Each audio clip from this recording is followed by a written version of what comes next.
Eu não vou te dar boas-vindas, eu preciso inventar uma abordagem diferente para esse programa, esse espaço que eu criei que chama Papo Furado, que tem menos responsabilidade do que o Despretend Show.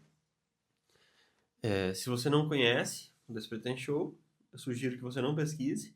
E se você já conhece, aqui estou eu mais uma vez criando outro motivo para justificar meu fracasso. Eu quero criar esse espaço para conversar livremente. Da mesma maneira que eu acho que eu evolui bastante com o Despretend Show, eu quero evoluir de outra maneira, deixando minha mente mais livre ainda. E estamos aqui para falar sobre o sucesso. O que é sucesso, né? Como a gente se compara e como a gente limita nossos corpos e mentes a algo que as pessoas criam para a gente atingir, a expectativa das pessoas. E como também quem tem sucesso, quando eu tive sensação de sucesso e eu não era feliz, e se é isso que importa, né? Atingir a felicidade, ou se é fazer as necessidades básicas bem feitas, ou se é apenas acumular riquezas e depois se arrepender de tudo e descobrir que finalmente não era isso o propósito da vida. Se eu sei que eu vou me arrepender de acumular riqueza, será que eu devo acumular riqueza para criar filhos fracos? Ou devo ficar pobre para meus filhos ter que ser fortes? A gente não sabe qual é o certo. Questão de ser bem-sucedido. Eu sempre tive um cérebro diferente da maioria das pessoas e me considerava bem-sucedido psicologicamente. Sempre comparava com as pessoas da minha idade, eu era muito mais evoluído, eu era para frente. Eu tirava foto de animais, tirava foto de música e arte, e as pessoas me viam, cara, esse cara é diferente. Eu tive a percepção que eu tava no caminho certo. E hoje, com 27 anos, minha percepção é totalmente contrária, eu tô no caminho errado. O que eu tô fazendo da minha vida? Decisões financeiras erradas, decisões artísticas erradas. Por que que eu não fiz o que eu por que eu não decidi outra coisa? E a insegurança vem e você fica pensando que você sabia o que era certo e não fez. Tipo, estudar, faculdade. Se isso aqui não der certo, eu vou ficar remoendo isso pro resto da vida. E sabendo que tem pessoas que têm faculdade, têm bens materiais caros e não são felizes. Então, eu devo fazer o mesmo trajeto, ir lá, conquistar, ficar rico, depois me arrepender. Com a cabeça que eu tenho, essa é a única coisa que eu achei que eu ia conseguir. É um arrependimento maior do que as outras pessoas. Porque eu sabia que eu não deveria ter pegado esse caminho, que é o da mediocridade, que todo mundo pega. Mesmo assim, eu ainda faço coisas que eu não quero. Mesmo assim, sabendo de tudo que eu sei, é um privilégio ter esse cérebro. Mesmo assim, não é fácil dizer não, não é fácil tomar decisões certas. É muito mais fácil ficar reclamando, né? Pegar esse papo furado aqui, transformar em outro motivo para ter fracasso e ficar imaginando a expectativa que as pessoas criam sobre esse programa e as visualizações, os comentários. Da mesma maneira que eu quero inspirar as pessoas a comentarem, né, e trocar uma ideia comigo. A primeira pessoa que comentou genuinamente, né, a Esther, no Despretend Show, eu afastei ela de uma maneira inacreditável. Mesmo tendo dado bola para ela, como amiga mesmo, como ouvinte mesmo, tentando me conectar com uma pessoa que está ouvindo, e sem tentar julgar as atitudes dela no passado. O fato de eu ter uma namorada hoje me afastou da primeira fã, entre aspas, que eu poderia ter.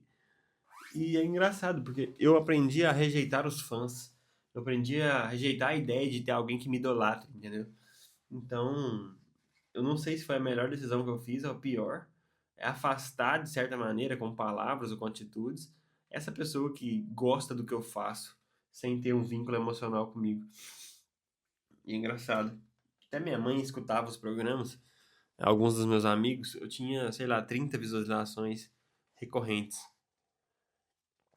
Quando eu jogava o link no Instagram, agora nem 10 visualizações. porque eu tô falando de assuntos virais, entre aspas, do Desperten Show.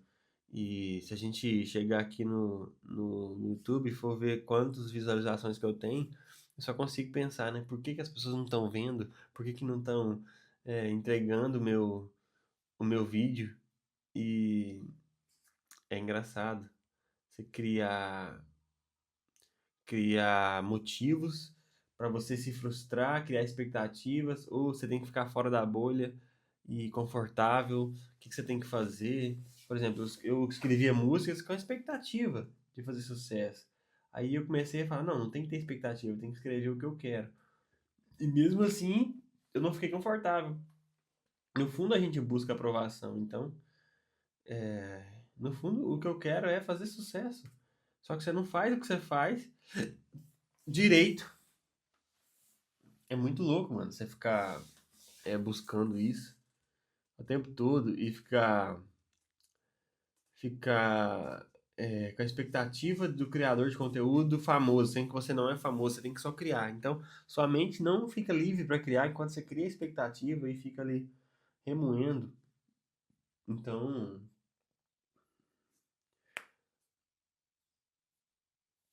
é foda, né, mano? Você ficar procurando treta na internet para viralizar, não é, não é saudável.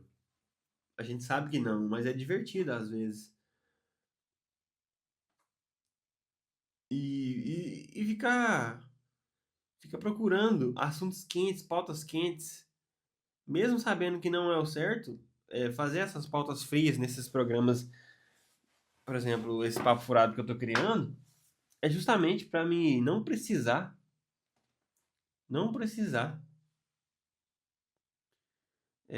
procurar pauta quente, simplesmente deixar minha mente livre. A gente quer criar nesses espaços de liberdade, a gente quer conversar, mas a gente pouco tem contato, a gente pouco tem força de vontade para fazer um projeto por 5 anos. Toda vez que eu. Qual é esse estado? Pera. Toda vez que eu quero pensar nisso, eu tenho que pensar em 5 anos. E eu já penso em parar, sabe? Então, se eu não tenho força de vontade para gravar por 5 anos, tipo, sabe? É uma constância que você precisa ter. E você precisa ser interessante. Senão você não tem ouvintes. O sucesso está colocado nessas redes sociais pela quantidade, né, de ouvintes. Eu coloquei meu arroba do Instagram, números ilusórios, para me justificar essa questão da criatividade e focar na criação, no desenvolvimento de ideias e não na, no sucesso pelos views, sabe? Você para pra pensar, quem que vai ver isso aqui? Será que eu mereço alguém que me veja? Que, que fique prestando atenção no que eu falo, que fique respondendo? Será que eu tenho que colocar treta para que as pessoas respondam? Eu já fiz isso e já deu certo. Eu falei do Léo Lins, veio comentários de haters. Só que não são haters que vão me assistir para ver qual que é o próximo bizarrice que eu vou falar. São haters aleatórios que simplesmente odeiam o Léo Lins e não sabem o que é liberdade de expressão e tal. Eu também não sei. E, tipo, a internet virou essa caça às bruxas, essa caça a algo. Me dá vontade de falar aqui sobre o meu dia a dia, sobre as coisas que eu vejo. Dá vontade de me expressar livremente, falar de política e reproduzir os discursos que eu sempre escuto, que eu acho interessante. Aquela, sabe, aquele ponto que eu vi que ninguém viu. Dá vontade de falar isso aqui. Mas aí eu tenho que anotar, aí dá trabalho. Aí o sucesso vai vir com o seu trabalho e com a constância desse trabalho. Se dá preguiça fazer um episódio anotadinho, com pontos interessantes, analisando, imagina uma carreira fazendo isso. É trabalho, cara. Sentar e falar besteira é trabalho. Comprar o computador, comprar o microfone, é tudo fruto de um trabalho que nem é tão remunerado assim. Ai, ai. Ultimamente eu tenho usado a internet como uma fuga, uma maneira de me expressar essa idiotice que tá dentro de mim, para me ver se eu me importo menos. Mas é como se você estivesse, sabe, cansado o tempo todo. Já viu quando você acorda de ressaca, aquele sentimento ruim? É esse sentimento que eu fico o tempo todo. A gente foi no cinema ontem, eu fiquei o tempo todo assim, o que que eu tô fazendo aqui? Em todo lugar que eu vou, né, que eu vou trabalhar, o que que eu tô fazendo aqui? Quando eu tô gravando, o que que eu tô fazendo, cara? Por que que eu tô com esse sentimento ruim de alerta, assim? Poucas horas do dia a gente se diverte, né? E aí, buscando a diversão, quando eu tô à toa, né? Por que que eu tô buscando diversão o tempo todo, cara? Por que que eu quero rir? Por que que eu quero fazer rir? Aí eu fico vendo os caras que produzem conteúdo, né? Parece que eles estão felizes. Será que eles estão falando para pessoas? Por exemplo, essas 1.000 visualizações desse vídeo do Guto aqui, ó. 140 mil visualizações. Tô olhando pro vídeo do Guto falando sobre a época que o PSOL era socialista. E comparando antes e depois da Erika Hilton, né? E essas 1.000 visualizações, uma é minha. E o vídeo do lado, ó. Paredão mais eclético que o nosso não tem. Aqui tem tus-tus, tem tchan-tchan, tchan. Tuts-tuts e tchan-tchan-tchan. É um vídeo das Braba. Bruni Denner e... Esqueci o nome. A sobrinha do Zé de Camargo. Dois nichos diferentes. Política e sertanejo. Conversam em uma certa medida, mas o vídeo desse sertanejo tem 1.300 visualizações. Será que existem quantas pessoas que viram os dois vídeos? Será que sou só eu? Será que isso importa pra você que tá ouvindo? Óbvio que não. É um ponto que não precisava nem ter mencionado, né? É como se toda vez que eu fizesse algo eu ficasse me julgando. Tem gente que é por natureza, né? Que é legal, assim, que é magnético. E tem como você desenvolver esse magnetismo, né? E tem como você fazer paródias. Tem como você fingir que você não é você mesmo, depois você desiste e fica um conteúdo esquizofrênico. É engraçado, dá vontade de parar e só ouvir um cara que é magnético. Ufa, finalmente eu não tenho que ser magnético mais. Deixa esse cara gastar os neurônios dele sendo magnético. Tem gente que consegue ser ela mesma e as pessoas descobrem que ser ela mesma é um babaca. E você não tem que ser você mesmo, você tem que ser alguém que agrada. Eu não sei lidar com elogios, minha namorada fica me elogiando. E eu recebi um elogio de um personal trainer chamado Diogo, que minhas piadas eram boas. A partir daí eu parei de fazer piada. Quando minha namorada me elogia, eu me sinto tão mal, cara. Que eu tenho a percepção que o elogio não vai me levar a lugar nenhum. Eu precisava de uma crítica. Meu cabelo que tá ruim, que eu tenho que cortar. O que que eu tenho que fazer? Tenho que trocar minha blusa. É a blusa que é o problema. Eu não quero que elogie minha blusa, eu quero que fale. A blusa é o problema. Eu vou lá e troco. E agora sim eu agradei. Então, nessa jornada de eu quero alguém que me aponte o que eu tenho que fazer para me agradar as pessoas. Quando as pessoas falam que tá bom, eu automaticamente paro de fazer aquilo que tá bom e paro de agradar. Ou seja, no fundo eu quero agradar as pessoas, mas eu não tenho coragem de assumir que eu quero. De fazer o que as pessoas querem que eu faça. Será que é importante isso? Eu acabei de receber um comentário aqui, ó. Comentei num grupo, numa postagem, que estavam mostrando como os brasileiros são ruins de geografia. E todas as respostas erradas, né? Qual país, qual estado que é esse? Tá mostrando Minas Gerais. Os caras falam São Paulo, Bahia. E se alguém chutar Minas Gerais e acertar? Quer dizer que o brasileiro é bom? Foi um chute. Entende? Como é que é a percepção das pessoas? Tá vendo o que que eu penso? Qual é a complexidade do meu pensamento? Se alguém chutar Minas Gerais e acertar, imagina você grava com 10 pessoas chutam. Não sei que estado que é esse. Olhando pro mapa de Minas Gerais, não sabe qual que é. E chuta. E fala Minas Gerais e acerta. O cara publicaria o vídeo falando que os brasileiros são inteligentes? Talvez não. Talvez ele busque as pessoas burras e tenta mostrar um recorte do país burro. É... E vem pessoas comentarem, tipo, tentando defender o cara do que tá gravando. É engraçado. E existem comentários padrões que recebem mais likes, né? Hoje em dia é um esporte comentar para receber likes. Eu já comentei num, num post do Petri e recebi 60 likes. Toda hora tinha notificação. Você fica ali, nossa, alguém gostou do meu comentário. Alguém, cara, totalmente estranho. Parece que eu produzi algo, sabe? Alguém aprovou e é bom. A dopamina de, nossa, 60 pessoas gostaram. Nossa, imagina esse comentário aqui, ó, que tem 3.000 curtidas. Então, nesse vídeo das pessoas errando a geografia do próprio país, pessoas burras, pessoas que não estudam. Essas pessoas que já eram burras na época que elas estavam na escola, eu acredito, e pessoas mais velhas, né? A maioria das pessoas são pessoas mais velhas, tipo assim, de 30 anos, de 25 pra frente, que já não estudam há muito tempo. Claramente é uma pessoa que não estuda, uma pessoa que não se veste bem, que não tem um físico legal, uma pessoa que não se cuida. Um brasileiro médio.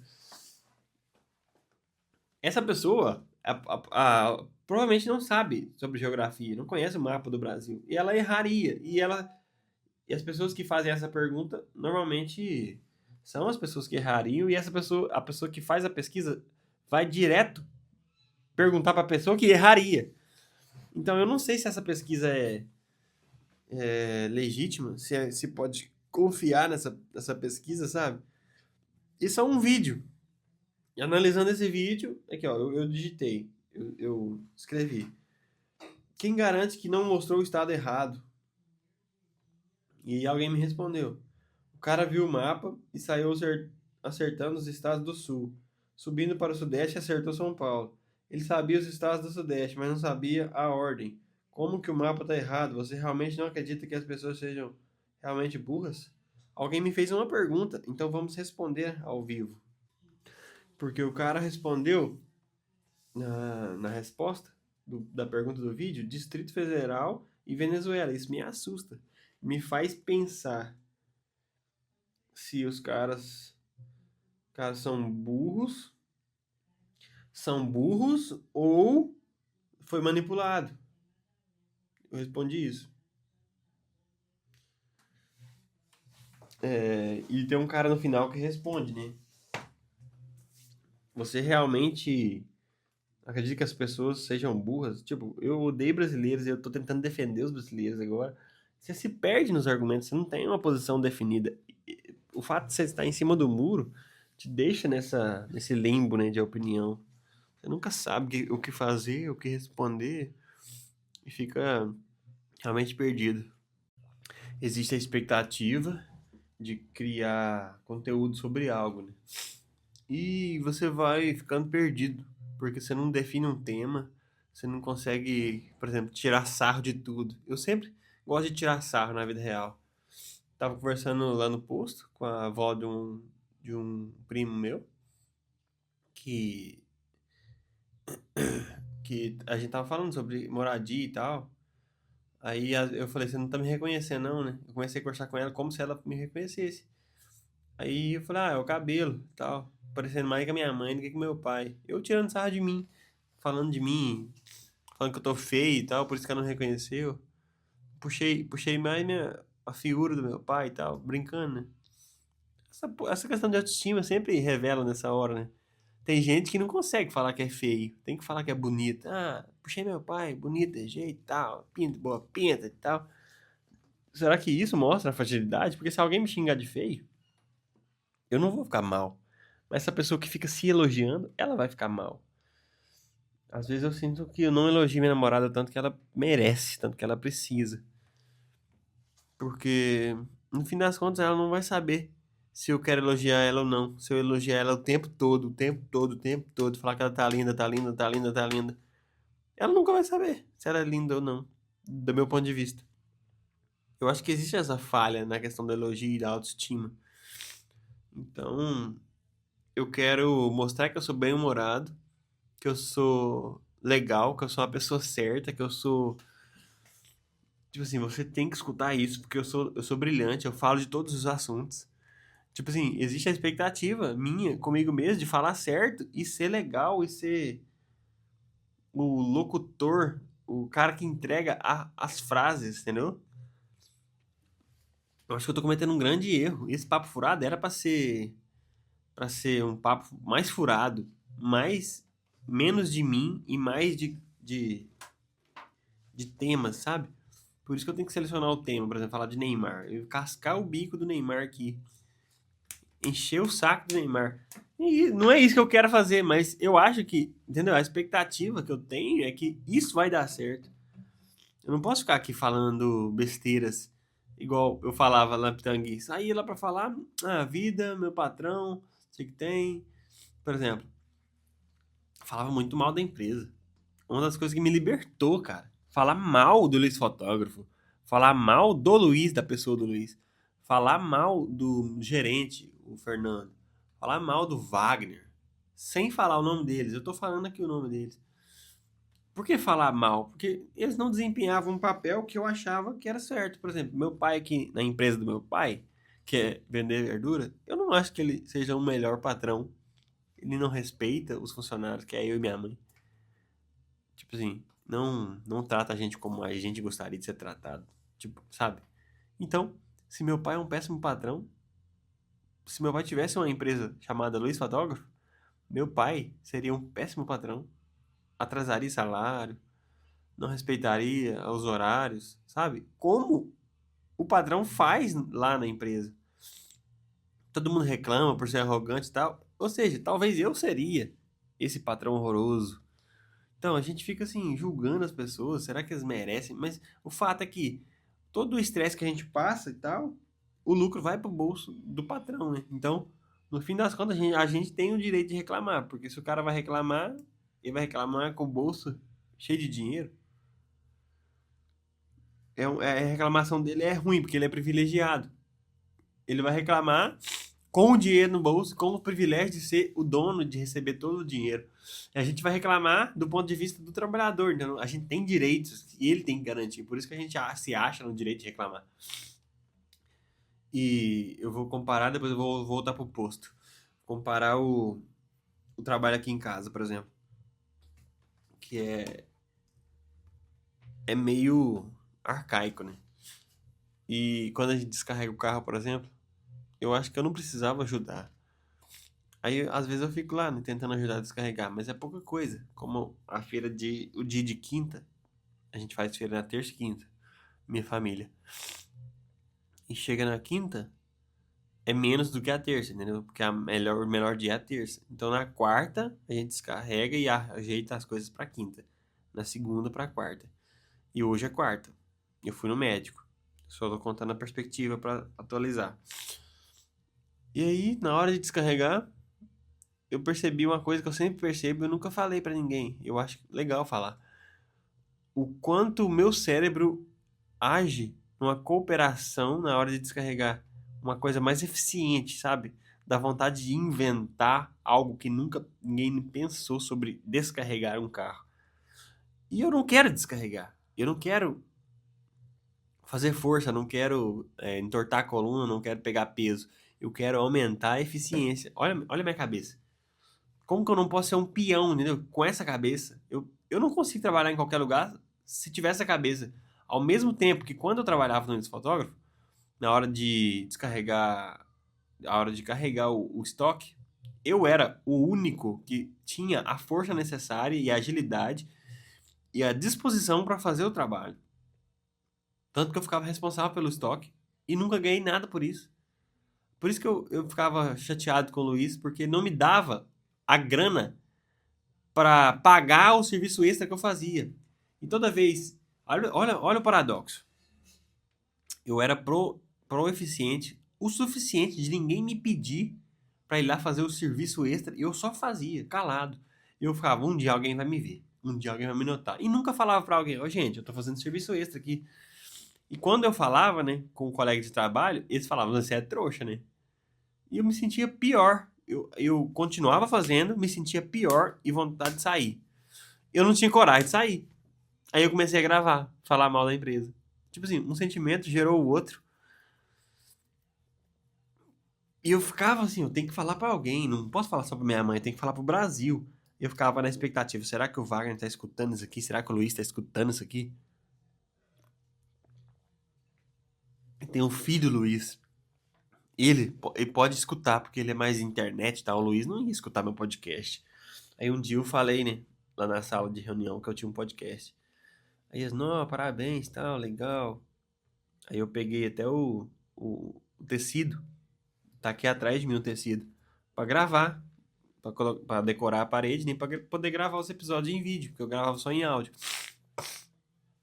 E muito engraçado, eu fazia um serviço extra, pegava peso, diminuía minha produção, ainda suava, que eu tenho um defeito, né, que é suar demais.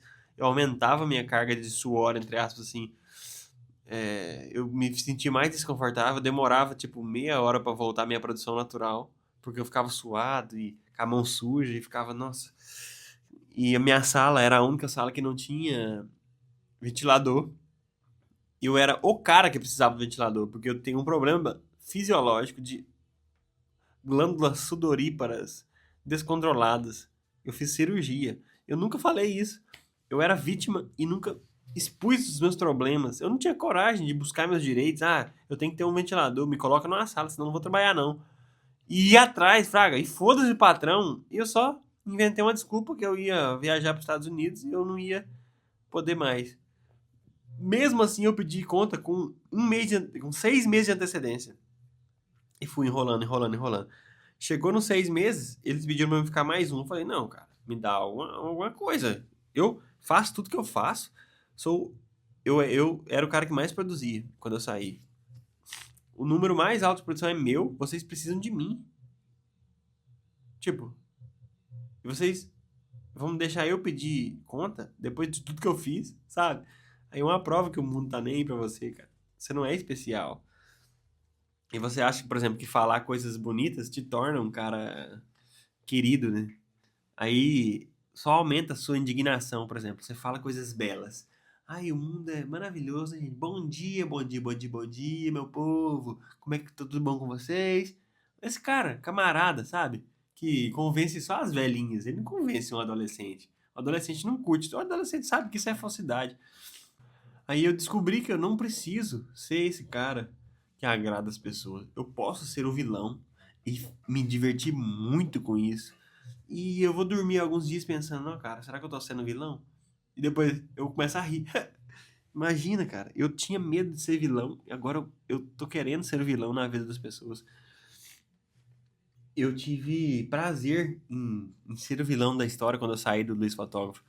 Porque, apesar de eu ter encaminhado o intercâmbio, eu poderia ter ficado lá até o intercâmbio chegar. Mas eu não quis. Eu pensei, será que foi uma decisão certa? Mas esse ambiente estava me sugando tanta energia que quando eu fiquei em casa, né, vai completar 2 meses agora que eu saí. Eu não tô melhor porque estou em casa. Estou muito mais preocupado porque eu vou viajar e não tem dinheiro. É pior. Então, era melhor financeiramente eu ficar. Mas, psicologicamente era pior. Aí você cria as expectativas, cria as defesas mentais, cria tudo. Você se torna uma fortaleza, você perde os amigos que você tinha, você evolui, você fala inglês, você sabe editar vídeo, você acha que você tem um ativo bom, você não tem coragem de cobrar pelo seu serviço. Aí você não vai ficar rico fazendo o serviço que você faz, você não se especializa. E você fica como é que fala?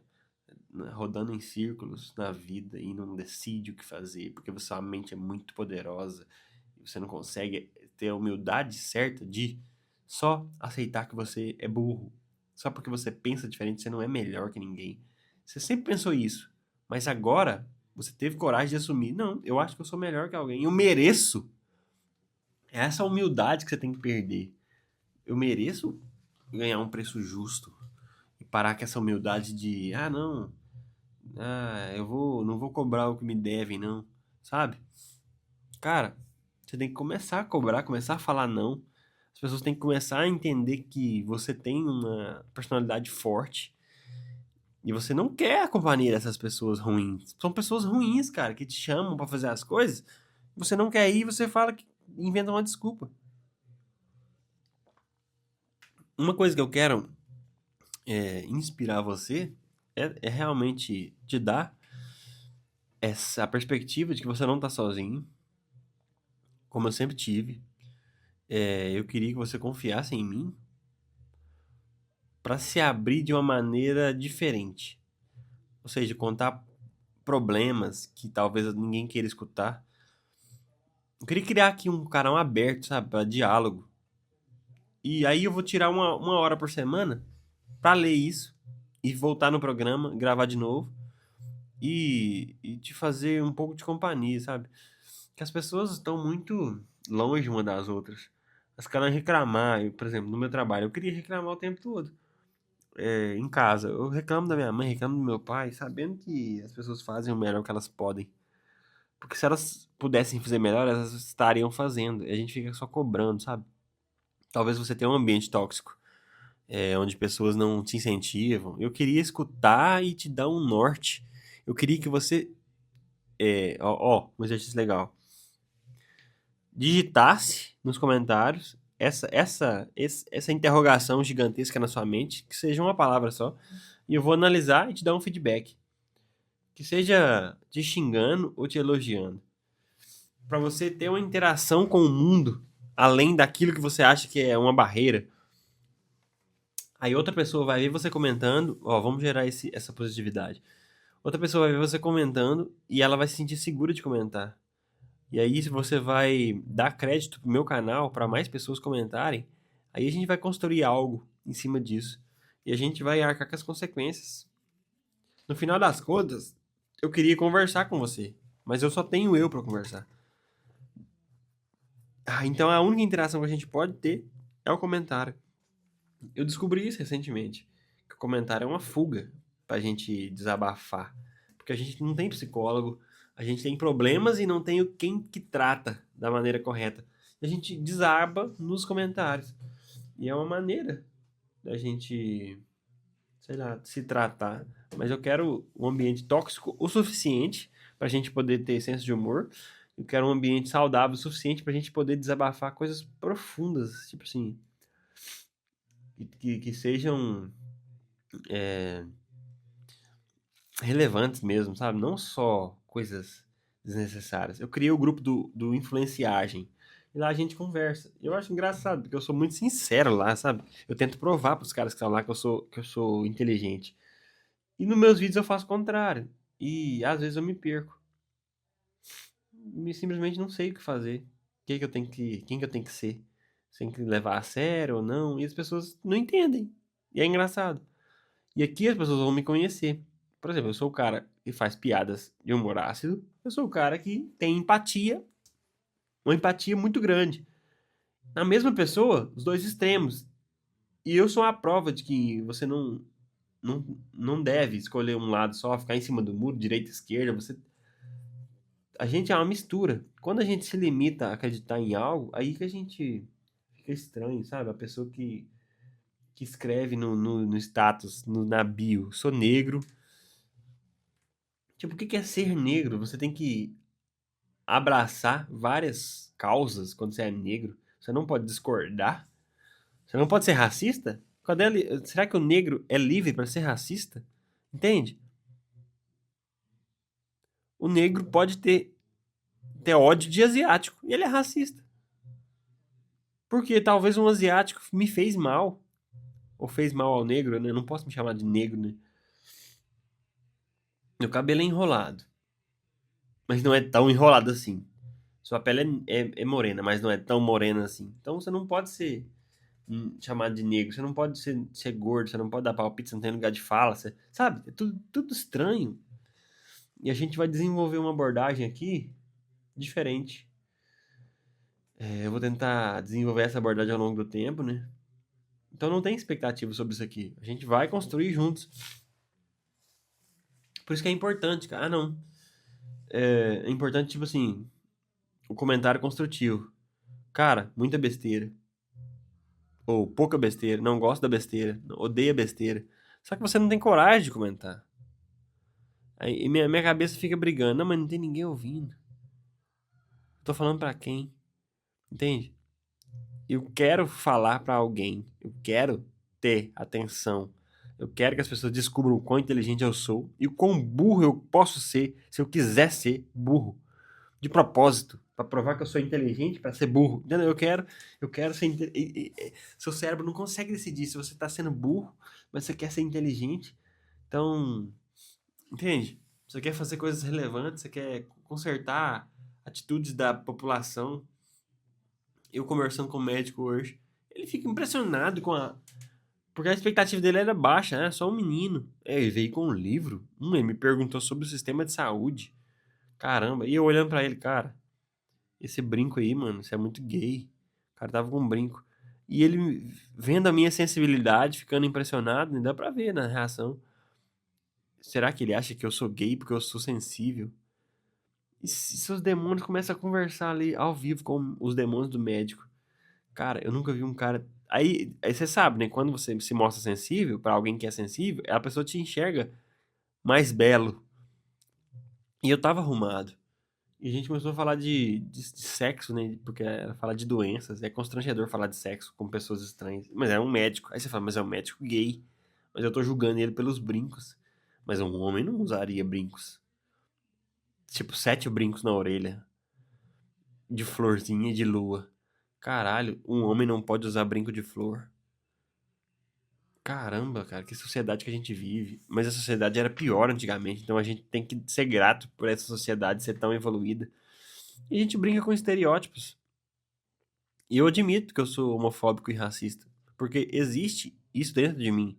A expectativa, eu já sofri homofobia, já sofri racismo, eu já fui homofóbico e fui racista, só que eu perdi o medo e perdi a vontade de agradar quem tá fiscalizando, entende? Eu quero ser confrontado como alguém homofóbico pra me dar aquela resposta que tava esperando, que tava aqui no fundo do meu coração. Por que que eu quero conflito? Eu descobri que eu nunca quis conflito na minha vida e com 27 anos eu descobri que eu gosto do conflito. Eu gosto de assistir conflito, gosto de mediar conflito, gosto de. Agora eu quero buscar o conflito e iniciar o conflito pra ver como que é o conflito. Eu falei com a minha psicóloga que eu queria tomar um murro na cara, que eu nunca tomei. Eu quero fazer várias coisas que eu nunca fiz. Aí eu fui falar com meu pai sobre o exame, né, de doença. Tipo, você já fez esse exame, pai? Tipo, óbvio que não, meu pai nunca fez um exame de HIV. Ele já. Aqui é do furinho no dedo, né? Tipo, meu pai tem bagagem. Meu pai tem experiências que a gente não conversa. Minha mãe tem. Só que a gente fica preso, a gente não tem um tempo. Que hora que a gente vai conversar sobre isso? Não tem. Então eu tenho que ser menos arrogante com a minha família, ser mais produtivo, tentar ser mais leve, mais feliz, menos exigente de mim mesmo, e só viver a vida, planejar assim e contar com as pessoas.